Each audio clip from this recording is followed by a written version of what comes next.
আমি একটু কথা বলতে চাই যে চাইনিজরা আসতেছে বিশাল হসপিটাল করার জন্য। আমি ওদেরকে ওয়েলকাম জানাই। যদিও হসপিটাল নতুন করে করতে হয় তাহলে কিন্তু অনেক সময় লাগবে, 4, 5, 6 বছরের নিচে হসপিটাল করতে পারবে না।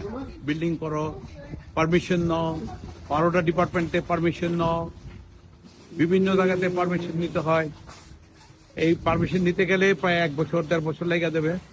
আর কনস্ট্রাকশন করতে তো মিনিমাম 4 বছর লেগে যাবে। নতুন কনস্ট্রাকশন না দেয়। আমাদের দেশে যে এক্সিস্টিং অনেক বড় বড় হসপিটাল আছে, যে হসপিটালগুলোতে মানুষ যায় না, পেশেন্টরাও এনে যায় না, কারণ ভালোভাবে ট্রিটমেন্ট পাচ্ছে না, যার জন্য হসপিটালগুলো অনেকগুলো হসপিটাল বসে গেছে। তো আমি চাই যে এই হসপিটালগুলা, যে হসপিটালগুলো চলে না, বড় বড় গভর্নমেন্টের হসপিটাল, সরকারি যে হসপিটালগুলো আছে, এইগুলাতে আমার মনে হয় চাইনিজদেরকে দিয়ে দেওয়া উচিত। ম্যানেজমেন্ট পুরা চাইনিজদেরকে দিয়ে দেওয়া উচিত। নতুন হসপিটাল করাচ্ছে, এই পুরানা হসপিটালগুলা এই চাইনিজ ম্যানেজমেন্টকে দিয়ে দেওয়া উচিত, তাহলে ভালো হবে। কিন্তু আর নতুন করতে গেলে কিন্তু অনেক অনেক প্রবলেম হবে। পরিবেশে পারমিশন নিতে লাগবে 1 বছর, এমন সিস্টেম হয়ে গেছে দেশে, সময় লাগবে।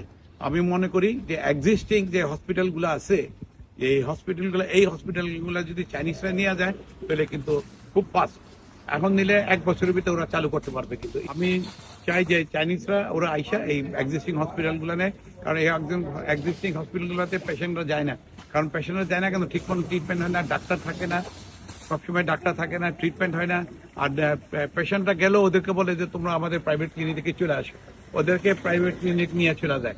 হসপিটালে চিকিৎসা না করে ওদেরকে ওদের প্রাইভেট ক্লিনিকে, ডাক্তারদের প্রাইভেট ক্লিনিকে পাঠিয়ে দেয়, তুমি ট্রিটমেন্ট করো। ট্রিটমেন্ট করতে যখন গেলে একটার পর একটা খালি টেস্ট দিতে থাকে, একটার পর একটা টেস্ট দিতে থাকে, যার জন্য মানুষ বিরক্ত হয়ে গেছে, এখন হসপিটাল কেউ যাইতে চায় না। আমি চাই চাইনিজ পিপলরা আইসা এই হসপিটালগুলো যেন টেক ওভার করে, কিন্তু এক্সিস্টিং গুলা নতুনের দিকে যেন না যায়। Thank you very much. জি, আসসালামু আলাইকুম।